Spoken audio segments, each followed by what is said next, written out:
So big welcome to the folks who are coming into the SmartCrete's CRC ecosystem for the first time. Today, the presentation that we're running through will be led by myself. I'm the portfolio director here at SmartCrete's CRC.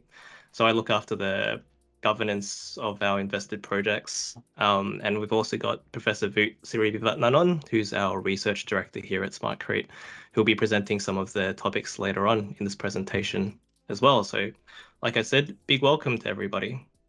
So folks, you've all come to check out what's happening with our upcoming projects funding round. So today's session will be covering a few of the key topics that will help hopefully prepare yourselves to prepare a project proposal. So in today's session, I'll talk a little bit about the CRC, what we're all about, and how you can align your project to the categories that we really care about. I'll also be talking a little bit about the overview of how the fund actually works so that we're all prepared with some of that information. Professor Vut will talk through the research programs that we have and a few examples of some of the projects that we have and how they're structured. And then I'll come back towards the end to talk through a little bit more about when preparing these proposals, what to keep an eye out for and how to best prepare those documents so that they can sail through our various approval forums and approving bodies. And of course, key dates towards the end. And don't worry if you need to drop off for whatever reason. Like I said, we are recording this session, and also the same information can be found on the SmartCrete CRC website under the funding page. And as a big reminder, the proposals are of course due next year on the 23rd of February, which is a Friday.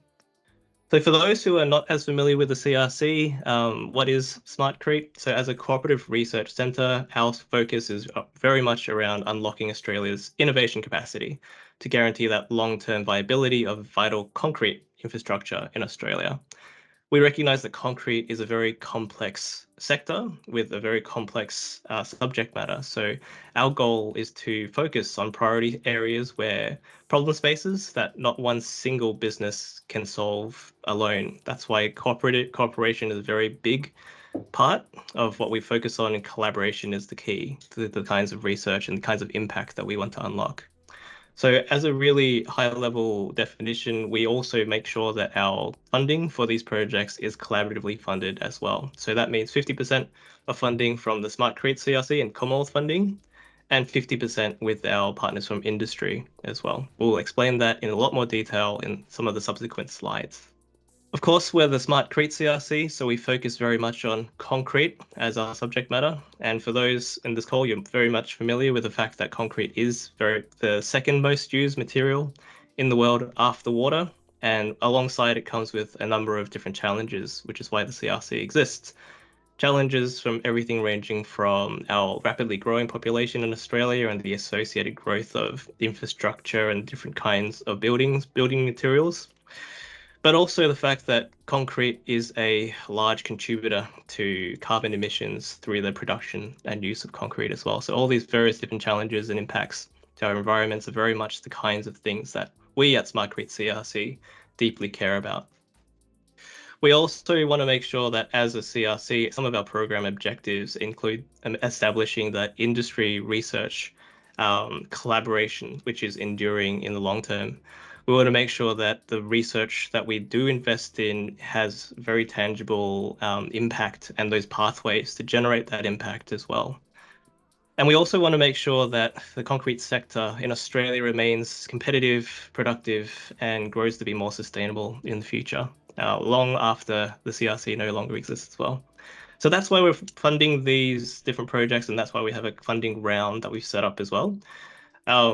In the previous funding round that we had, which was highly successful, we had 8 new projects approved, and they ranged from a whole bunch of different problem areas and will hopefully result in a whole bunch of different technology solutions and research solutions that come out of those that hopefully make some impact in our sector.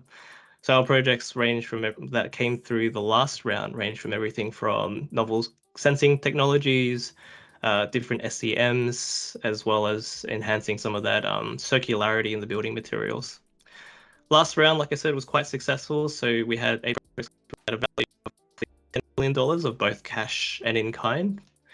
In-kind is a bit of a new term for those who may come from industry, so we'll explain a little bit more about what that means later in this presentation as well. And the round closed last month, 20th of, actually 2 months ago now, it's the 1st of December.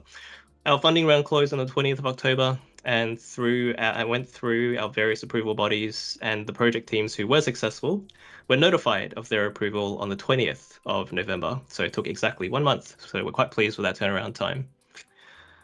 The majority of the projects have an intended start date of that first calendar quarter of next calendar year. So we're really excited to have a whole bunch of new projects hopefully kick off in a few months' time.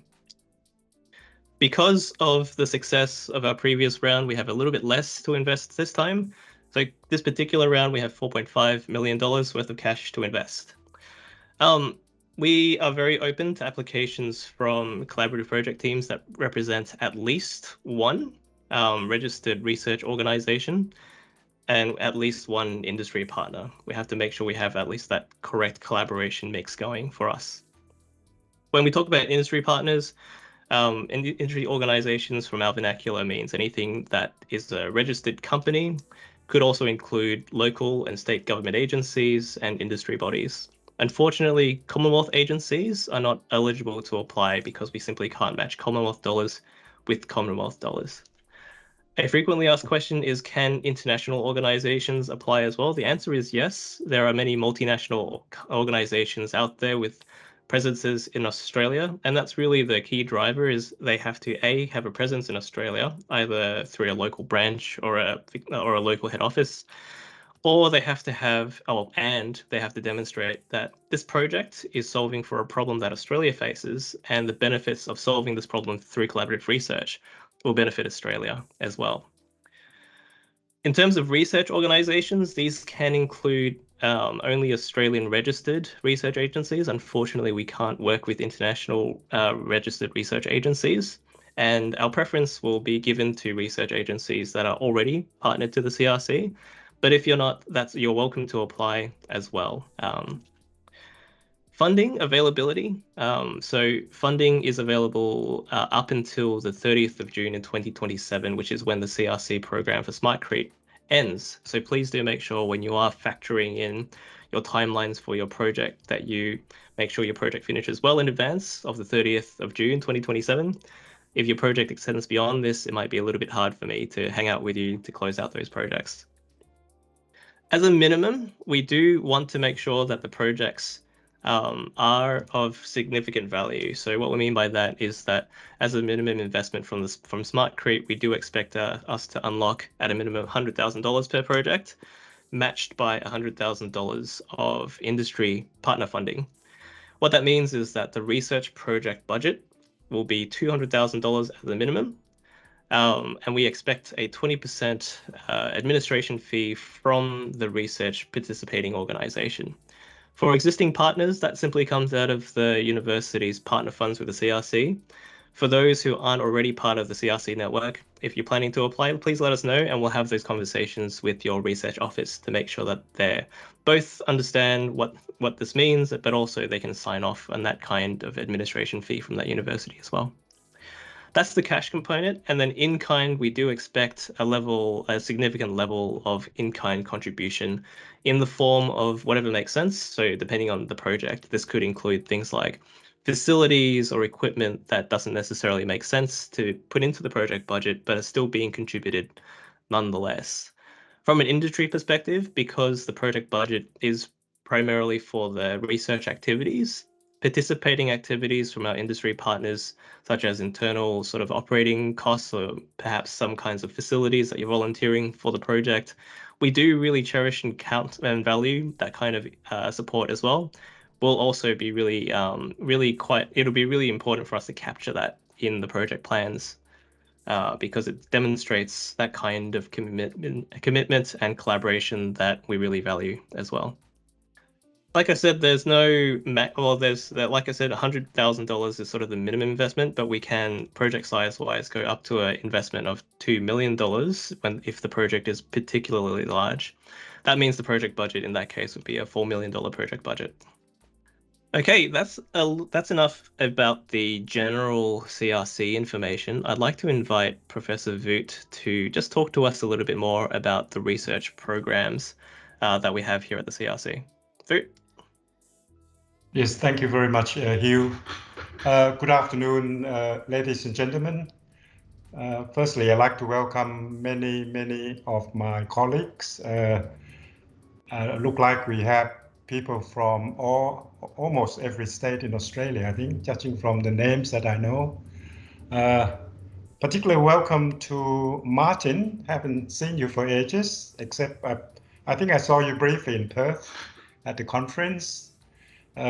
Also, Weena from Southern Queensland University. Again, caught up with her at Concrete 2023 in Perth. Apart from that, Nick, I think Nick is also here, Sarath from UTS, Kirk from UTS, and many others. Welcome to this, meeting, I guess. Well, I'm here to talk about SmartCrete's CRC research programs. And the reason we want to share this with you is that your research proposal hopefully will fit within at least one of our 3 research programs that we have. Many of our existing projects, in fact, fit within more than one of our programs, so nothing unusual about that. The first program is Sustainable Concrete, and this program aims to accelerate decarbonization, of course. The biggest, I guess, topic at the moment is all about decarbonize our infrastructures, as well as to support circular economy and drive the development of standards that facilitate, I guess, the implementation of new technologies and whether it's in materials or in constructions. An example of a project in sustainable concrete is a project called Selecting Low Carbon Concrete for Transport Infrastructures.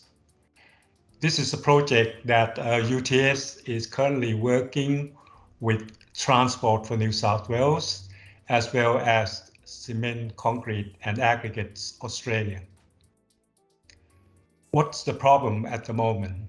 The problem is that many of our specifications, and in this particular case, specification for our transport infrastructures, don't necessarily factor the requirement for sustainability.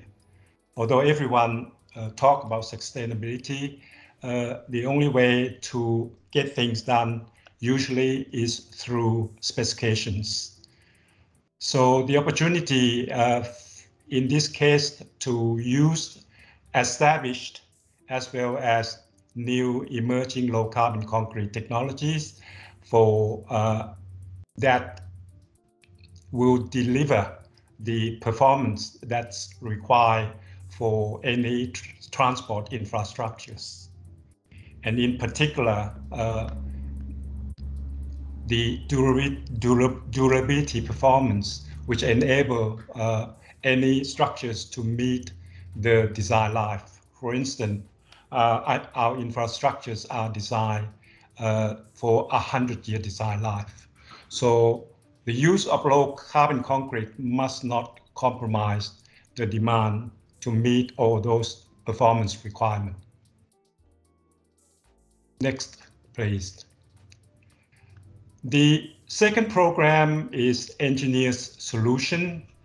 In fact, in all our 3 research programs involve engineer solution, but there are those that specifically look at new engineer solution to address some of the issues that we have out there.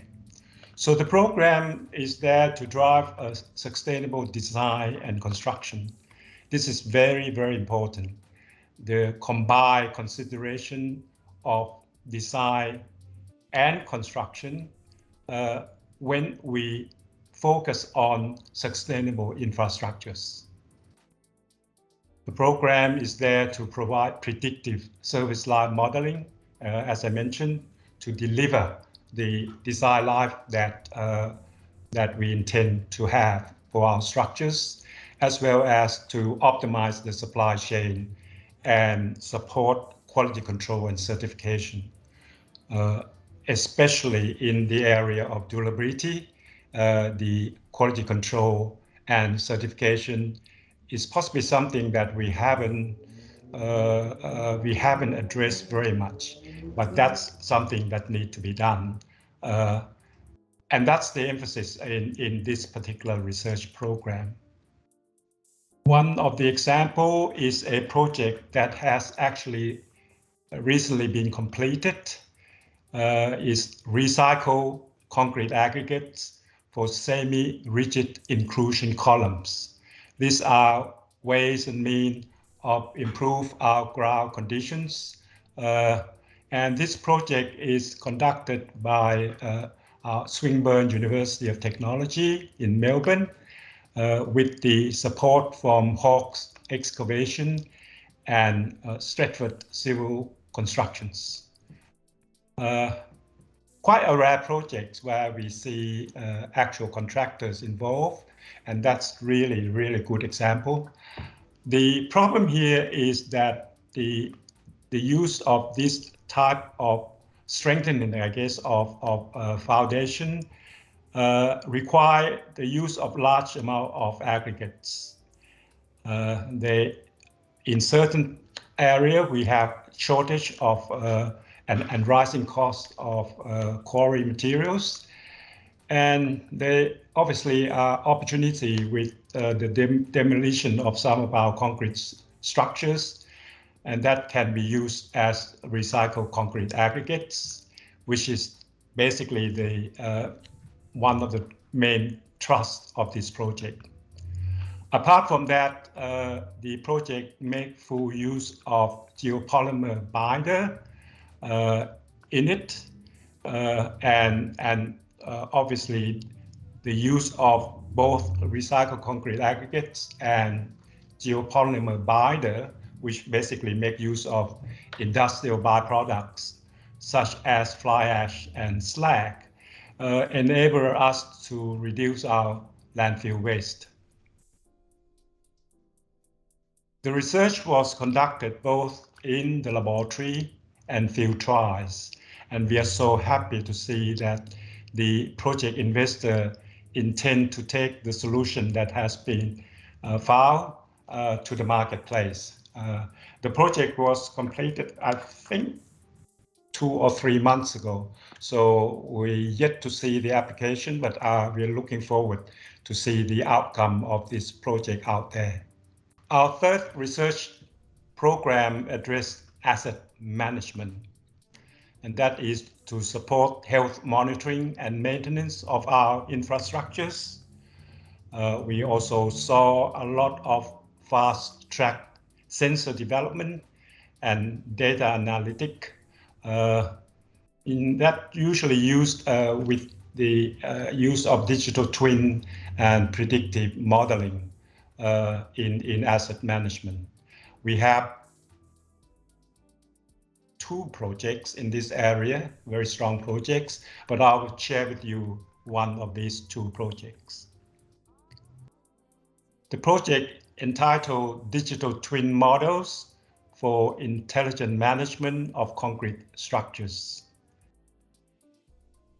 A good example for this project is the involvement of many universities, as well as many industry partners. This is a great thing to see, although I guess the contract and so forth to get a project with so many participants started was quite a challenge to our team. Hugh, I think you can probably found this to be quite a challenge. But anyway, the problem that been identified in this case is that currently our structural health monitoring tend to be looked at manually, visually, and access and so forth obviously is a huge issue, as well as continuous monitoring of the health of our infrastructures. The opportunity presented were a large number of new chemical and visual sensor technologies that are being developed especially for this project, as well as in other projects, as well as the use of analytic technologies to gather the information and analyze the information and so forth. In this project in particular, the researcher developed digital twin models to enable the assessment of the condition to be done remotely and continuously, as well as it should be adopted by the road authorities. In this project, I know that there are 2 bridges that are being experimented with. One is in Melbourne and the other is in Sydney. Again, this show a very, very good collaboration, in this case between Transport for New South Wales, Victoria Road Authorities, as well as a number of other companies involved in this sort of business. Now we've seen many projects at the moment addressing many issues that SmartCrete's CRC is all about. I re-emphasize that we are looking to improve the competitiveness, productivity, and sustainability of our infrastructures, and that is being aimed to do it for our industry participants as well as the broader Australian concrete ecosystem. Now, some of the issues are being addressed right now, but I think we still want to emphasize what are the key issues that perhaps will be addressed by some of the new projects that would be coming in. First is the supply chain competitiveness. In particular, I guess one of the examples for this is that we see a lot of demand for the other type of low carbon concrete, for instance, geopolymer concrete. There is demand by all sectors of the industry, yet we have very limited supply available at the moment. So supply chain competitiveness is definitely very important.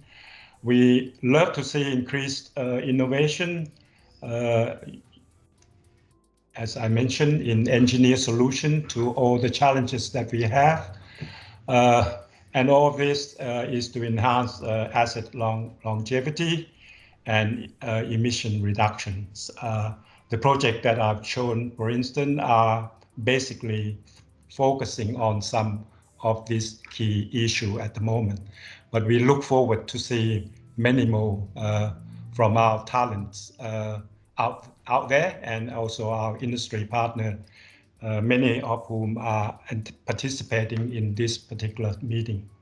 Yes, I was asked to also just share with you some of the typical project activities that we have. This probably is not new to most of us.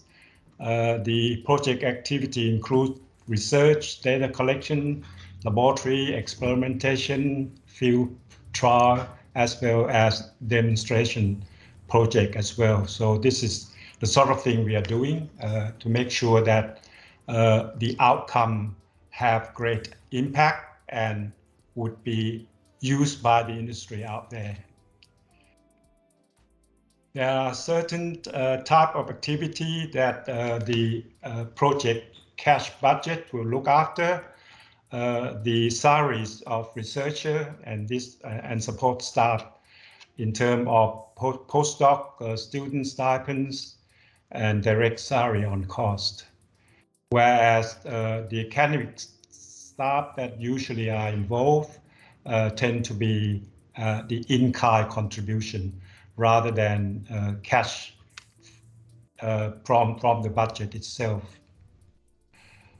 Research consumable, direct costs associated with field trial and demonstration, and all that is eligible as project cash budget. The second bit is the in-kind contribution, which actually is a very, very important component of any project. And as Hugh mentioned, emphasized to you earlier, in-kind contribution is in a way a demonstration of the commitment of all parties as evidence for the Commonwealth. I guess we are obviously all the funding by the CRC comes from the Commonwealth government, and the Commonwealth government look at the commitment, I guess, from the researcher, the university, and industry through their in-kind contribution. So these are some of the examples of the in-kind contribution, whether it's staff from the university or staff from industry subject matter experts that are contributing to the successful running of the project, as well as non-staff in-kind, which is something that we so far have not seen many of our projects. We have not quantified non-staff contribution. So really want to emphasize this for any new project that come in. And the example that Hugh actually have given us, background IP, materials, data, equipment, facility, laboratory facility, trial location, and the costs associated with those field trial are significant non-staff in-kind contribution that are relevant. Here, I think I probably talked enough about our research programs and the examples. May I invite Hugh back to talk more about the design of project for high impact and so forth. Hugh, and I'll be back during the Q&A project, of course, Q&A session to answer any question that you may have. Thank you. Great. Thank you, Vut, for that. So the rest of today's session will be focused on the process of applying for a SmartCrete project and what kinds of artifacts that will be needed for these kinds of project proposals as well. So really, it's my favorite part of this particular presentation, which is to talk through the best ways to fill in forms, which I'm sure you're all super excited by.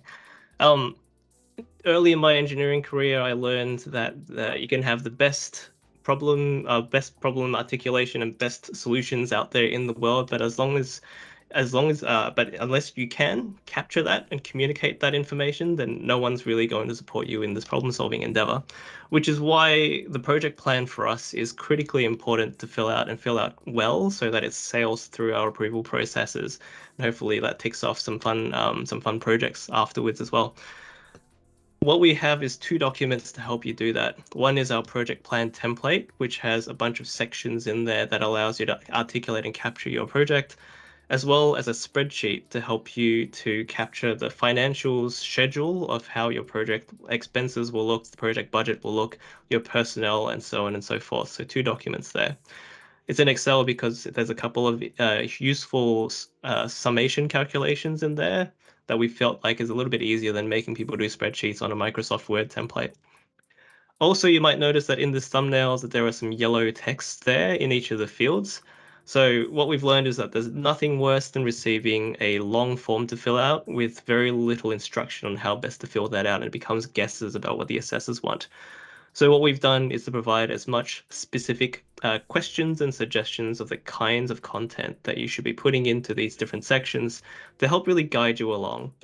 Hopefully they're fairly self-explanatory, but as always, myself and Voot and the rest of the team will be available to folks if they have any questions as they complete these documents. And we do encourage folks to just reach out and say hello. Like any good organization, our templates are our templates, and they're very slightly different perhaps to the templates you might be used to. But fear not, I think the theme that I want to really stress is that our project plan template is really just based on a good old-fashioned commonsensical approach to problem solving, which I'm sure you're all very, very familiar with and trained on.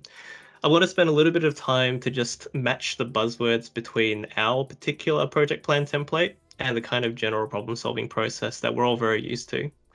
I mentioned earlier that I learned in engineering, you must be able to articulate what your project is about, otherwise people won't follow you along. But when I moved into the sort of the businessy corporate world, unless you can explain why it's important to do a project and explain why the solution is important, then that's also going to be a challenge for you to get your project across too, which is why our first step in defining problems is really just to articulate why there is a problem in the first place, who has that problem, how much value is this problem worth solving? And a lot of the times you can lean on the industry partner or the industry folks. You might have the best view of how much this problem space is costing you as a business, or that this is an opportunity space that you'd like to sort of break into, but you've got these sort of blockers and challenges in the way of being able to do that. So we really want people to capture what those root causes are. The reason why that's important is that when you do articulate what your hypothesized solutions are, we want to know how they directly tackle those problems. What are these solutions? And how will you go about developing those solutions through your methodology? What are those tangible outputs and what are the deliverables? What form will they take? When solving a problem, you also want to be able to demonstrate that you have solved that problem. So what kind of metrics of success will you use to demonstrate that those problems are solvable or have been solved? How are you going to measure that? And lastly, of course, ensuring that impact. What's that enduring impact that demonstrates that your problem has been solved and will remain solved and won't come back? Is this something that is solvable at scale, and how will that scale even happen? So the way that these general problem-solving concepts fit into our project plan is through these particular titles that you'll see in our project plan. So the SmartCrete specific sections are the project objectives, which is where you define what your problems are. The hypotheses, methodology, and deliverable section is where you describe what your project is all about. And the impact summary towards the end is to describe exactly how this thing is going to work, both during the project and after the project, and how it's going to actually achieve that impact. The next few sections, I'm going to deep dive into each of our SmartCrete project plan sections just to provide additional flavor of how best to make sure we're ticking off the right boxes that our assessors really care about. Starting off with the objectives I mentioned earlier, really focus on the why. Just pretend like we're just 5-year-old kids asking you why, and that'll be a really easy way to think about how you want to describe your problem. The use of statistics and providing references and sources will really help your case as well to make sure that the claims and the numbers have some sort of backing that we can verify as well. Be really clear about measuring value and costs to the industry and the business, and be really clear about identifying what those root causes are. So if you're a researcher, I really highly encourage to spend extra time with the industry participant you want to collaborate with on co-creating this content. And likewise, the folks from industry, please do lean on the experience of the researchers in creating and capturing some of this information as well. Project methodology. So like I said, this is the section where we really describe what the project approach will be. And this is really focusing on what are those key hypotheses that you are planning to demonstrate and test and resolve during your project. This is also the section to talk through what you need. So what are the inputs that you need to be able to do this work? Do you need people, materials, facilities? And that will be the basis of your project budget. Similarly, what activities will you be doing as well? And having a think about how that lays out on a schedule and a timeline. We have a space for folks to be able to capture a deliverable schedule. And of course, metrics, there's nothing that I can stress more than saying, please do define what your success metrics will be. This is the way that you can also manage those expectations between both towards the industry side, but also towards the research side about what success even looks like for the research project. Have those up front and negotiate them through as you go along. Deliverables. So this is also super important because not only do your deliverables define how and when the project payments happen, because we have to do a deliverables for payment type of a structure, but also your deliverables will also define what the project's IP will ultimately be. So I'll talk about the IP in a little bit later on as well, but this is also super critical to get right the first time around. So please do make sure that you have really clear definitions of done. There's nothing worse than finishing something, but only to realize there's been a miscommunication. Actually, there's more to do. So be really clear about what your definition of done is for each deliverable. If you can, make really good guesses now about what the form factor is of your deliverable, what the quantity is, features or capabilities. Those are really good to capture now rather than making them up as you go along. And definitions of success. Like I mentioned before, we want to have success metrics. So build those into not only your hypotheses, but build them into your deliverables as well. Feel free to recycle that same information around. And be clear about priorities as well. So research projects are by their nature somewhat agile. So this was one saying I like to say is that a project plan doesn't really survive the first battle. So things might change as you go along, as assumptions are proven, as hypotheses are demonstrated or disproven sometimes as well. So be really clear about what your priorities are. What can you let go later on, or what do you think you've got some wiggle room in? So be really, really clear about what the priorities are in the project.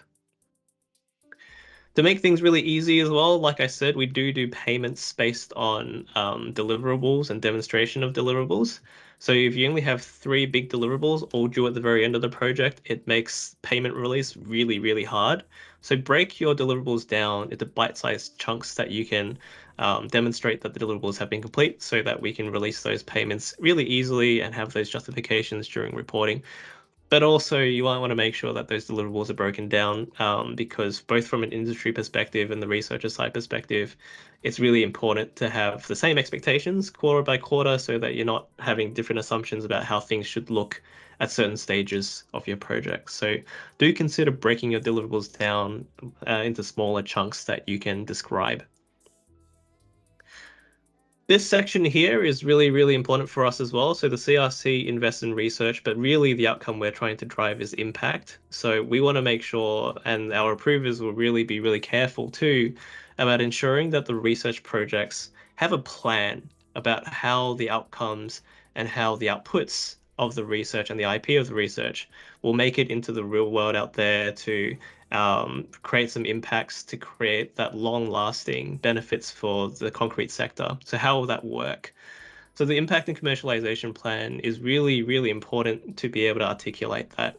Be very clear about who you'll need, or what organizations will be represented. Are they already involved in the project? Will you need to engage them throughout the project? Will they be engaged after the project?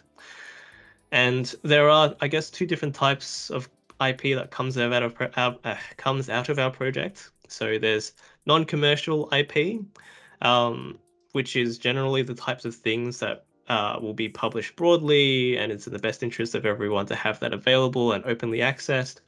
But sometimes as well, you might find that IP makes the most sense to be delivered in a commercial way through perhaps one of the industry participants who are best placed to take something to market.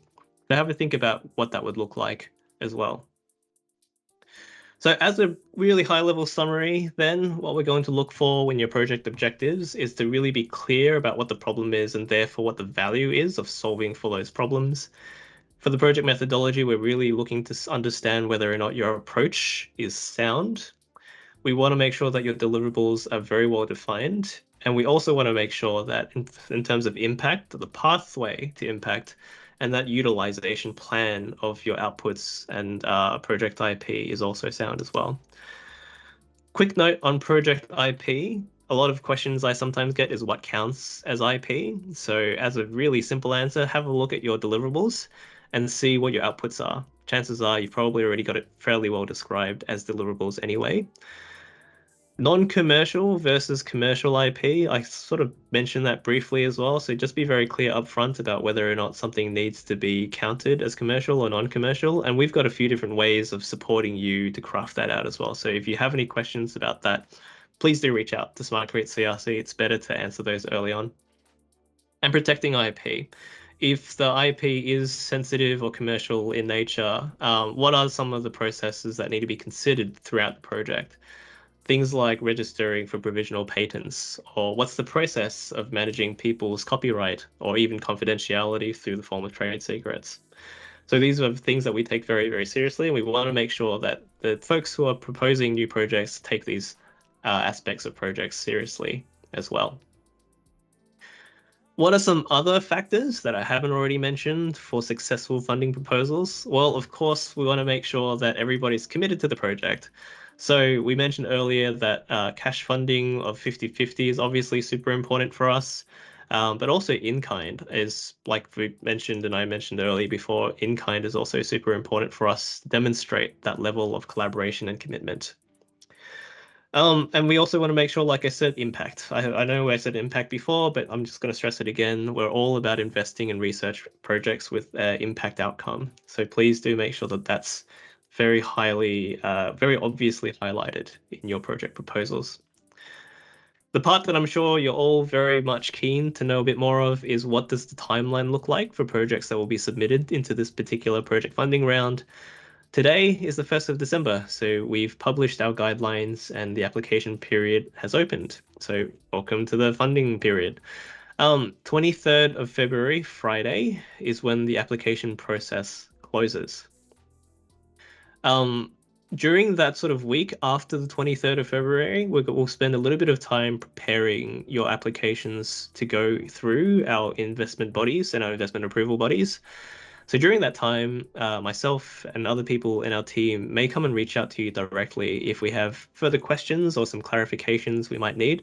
So hopefully you'll be around to help us answer some of those questions if we have them. And then in March, we'll be holding these approval forums and we'll be notifying folks of how their project has progressed through our application process with either an approval, or we might actually ask for even further information to give you a sense of the success rate. In the October round, we had 9 applications and we had 8 approved. So 1 project went back for further information. So hopefully this means that through webinar sessions like this and through our application document, that project teams have found it relatively straightforward to be able to capture their projects so that they're ready for assessment with our independent assessors. Like I said, please do visit our website at smartcretecrc.com.au/funding and also contact us for more information as well. So please do reach out if you have any questions. Speaking of questions, this is the time where we get to do some fun Q&A. So I'm going to stop sharing my screen for a second. For folks who want to raise a question, I think the best mechanism for us is please use the hand raising tool in Microsoft Teams and put your hands up and come off mute and ask your question whenever you feel like. So who has any questions for us? Yes, Brent, you've got your hand up. Yeah, sure. And thanks very much for this. It's very insightful and very clean and concise in terms of what you're looking for and the outcomes that can be delivered on. I just want to raise it. Can we have a copy of this presentation so I can present it to the senior executive and the board so they understand why we're heading down this path and get their buy-in? I just want to illustrate that. That'd be great. We've already identified a researcher, so we'll also bring them through onto that discussion as well. Yeah, that sounds great, Brent. Well, I'm happy to include a copy of that as a follow-up email to this particular group. That's great. Thank you. Yep. I believe the second hand up was Megan. Megan, what's going on? Thank you so much, Hugh. I was very productive meeting today.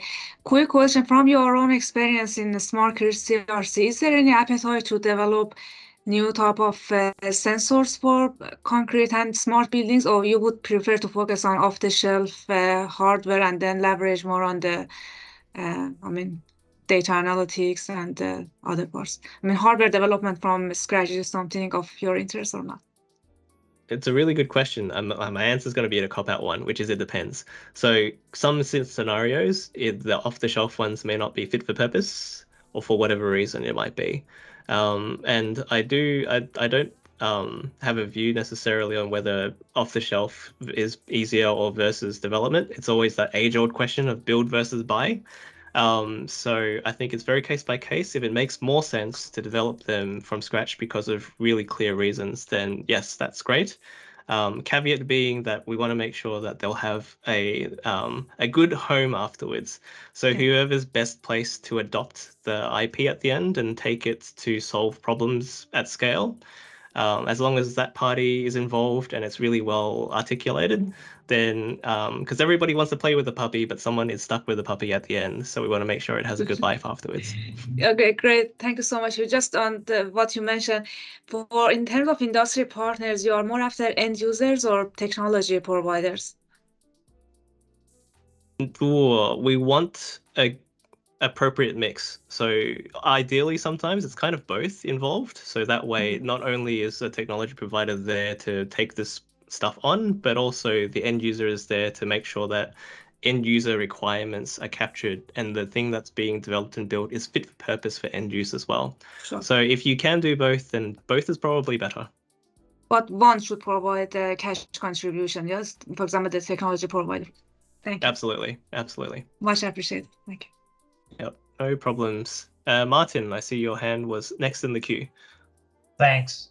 Yeah, and hi Bert and hi Hugh. Good to hear your presentations. They're excellent and very informative. I guess we've got a couple of little questions. The first is you mentioned a preference to work with some existing research collaboration organisations. Is there anywhere we can find out who those preferred research parties are? And then the second part is regarding Australian standards, because we can do lots of great research and publish great papers, but we won't get acceptance of materials until they're in standards. What is SmartCrete's CRC position on participation with Australian standard bodies? I can answer the first one, and I'll try to answer maybe part of the second one, and Voot jump in anytime, because I think Voot sits on some standard committees as well. So for the first one, you can find our partners on our website, I believe. So I'm hoping Jana might be free to just provide the link to our chat here so that folks here can have access to that particular part of our website. Sorry, Jana, to put you on the spot. Thank you. I will do that. When it comes to standards, yes, they're definitely one of the key enablers of a lot of our projects. Standards don't typically invest in our projects with us because they don't necessarily have an R&D funding pool or anything like that. So they're more one of the bodies that will need to be communicated to and has some sort of understanding of what's happening in our projects. We do have a relationship with standards as well. They're acutely aware that a lot of our projects will start heading towards, or the outcomes and learnings from our projects will start heading their way when it comes to the influence of adjusting, evolving some of those standards. Voot, anything you want to add there? Yes, thank you, Martin. I'll answer both questions actually. First one is that I think although we have a number of universities as partner from the very beginning, we now have opened the opportunity to work with other universities as well, Martin. So in the case of Western Australia, we are already working with Curtin University, for instance, but in the last round the October round, basically we have University of New South Wales coming in as well. So the best thing is to find a partner that have expertise in the area and then talk to us. The second question about standard, that's probably a hard one in a way. As you know, Martin, standard development tend to take a long time. So any project at all which may require new standard, I think you have to plan the development of the know-how that would be necessary to support the case to the introduction of the standard that is relevant to the particular application or materials and so forth.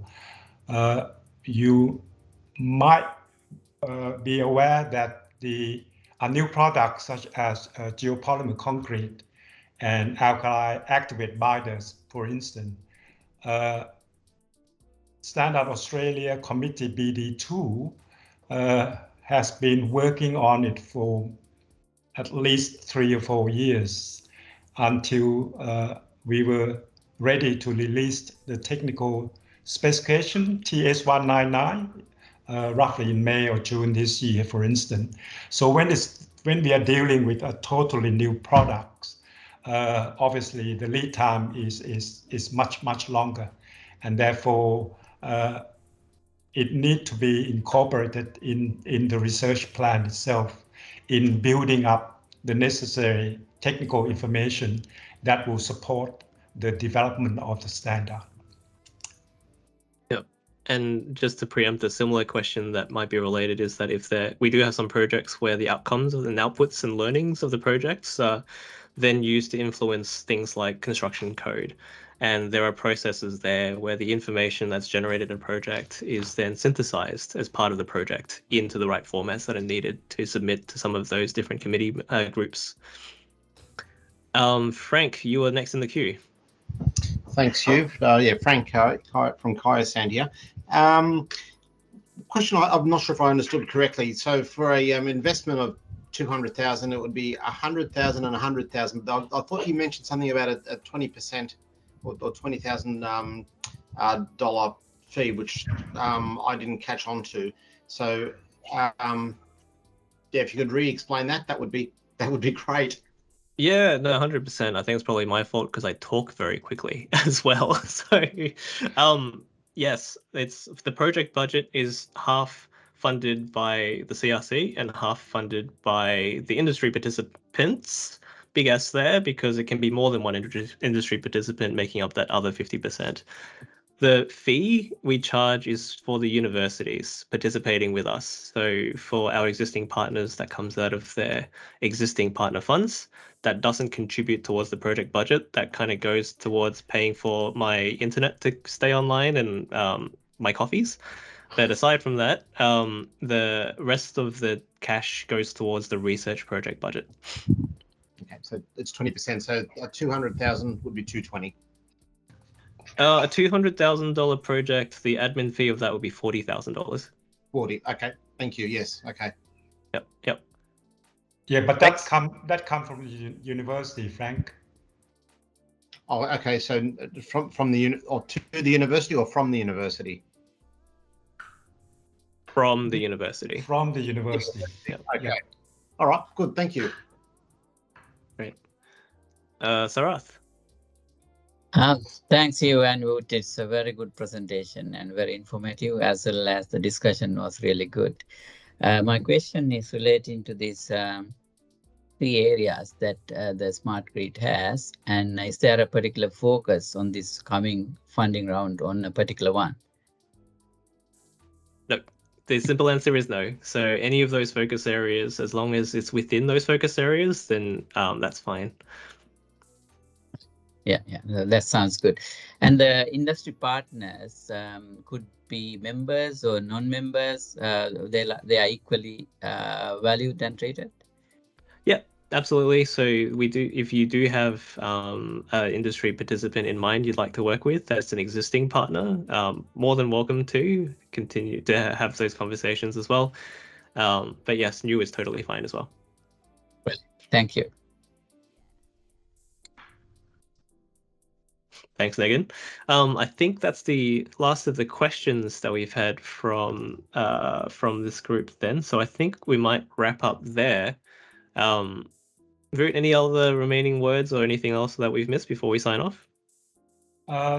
Just to make sure that I think people who have registered with us, obviously we would have the email contact so that we can send the presentation to everyone.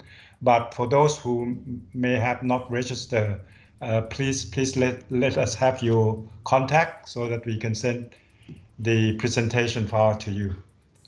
I think that's all I have.